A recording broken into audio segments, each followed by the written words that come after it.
பலன் தரும் பரிகாரங்கள் அப்படிங்கிற பகுதியில் பொன்காளியம்மன் அப்படிங்கிற அம்மனை பற்றி இன்னைக்கு நாம் பார்க்க போகிறோம்.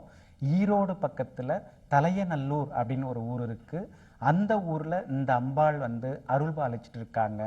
இந்த ஊருக்கு சிவகிரி அப்படின்னு ஒரு பேர் உண்டு. இங்கே முன்னொரு காலத்தில் மங்கையர்க்கரசி அப்படின்னு ஒரு சிவபக்தை இருந்தாங்க.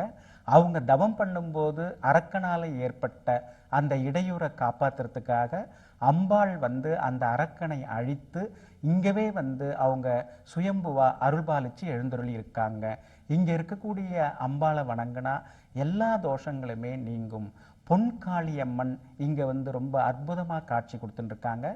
பேச்சி அம்மனும் இங்க இருக்காங்க. பேச்சி அம்மன் குழந்தையோட இங்க காட்சி கொடுத்துட்டு இருக்காங்க. இந்த பொன்காளியம்மன் ரொம்ப விசேஷமானவங்க. இவங்க 8 கரத்தோட இங்க காட்சி கொடுத்துட்டு இருக்காங்க. ஒவ்வொரு கரத்திலையும் ஒவ்வொரு விதமான ஆயுதங்கள், அதாவது கேடயம், மணி, கயறு உள்ளிட்ட பாம்பு உள்ளிட்ட ஒவ்வொரு ஆயுதங்களோட இந்த இடத்துல இவங்க காட்சி கொடுத்துட்டு இருக்காங்க. இந்த அம்பாளை வணங்கினா நமக்கு சந்தோஷம் எல்லாம் உண்டாகும்.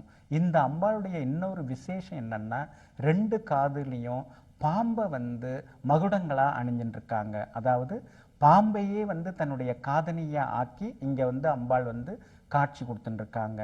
பௌர்ணமி திதி, அமாவாசை திதி, அஷ்டமி திதி இதிலெல்லாம் இங்கே ரொம்ப விசேஷமான பூஜைகள்லாம் நடக்குது. செவ்வாய் வெள்ளிக்கிழமையிலும் இங்கே ரொம்ப ரொம்ப விசேஷமாக எல்லா பூஜையும் நடந்துட்டு இருக்குது. ராகு கேது தோஷம் உள்ளவங்க இந்த பொன்காளி அம்மனை வணங்கினா எல்லா வகையிலும் மகிழ்ச்சி உண்டாகும். அதாவது சர்ப்பதோஷம் நீங்கிறதுக்கு இந்த இடம் ரொம்ப அற்புதமான இடம். கால சர்ப்பதோஷம் இருக்கிறவங்களும் இந்த அம்பாளை போய் வணங்கலாம்.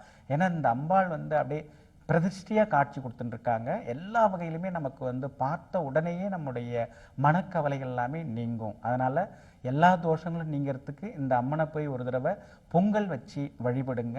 உங்களுடைய தோஷங்கள் நீங்கி சந்தோஷமான சூழ்நிலை உருவாகும்.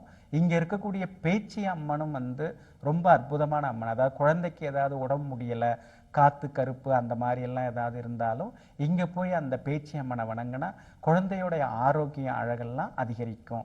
ஆக மொத்தம் இந்த பொன்காளி அம்மனை ஒரு முறை நீங்க போய் தரிசனம் செய்துட்டு வாங்க. தோஷங்கள் விலகி சந்தோஷமான சூழ்நிலை உங்க குடும்பத்துல உண்டாகும்.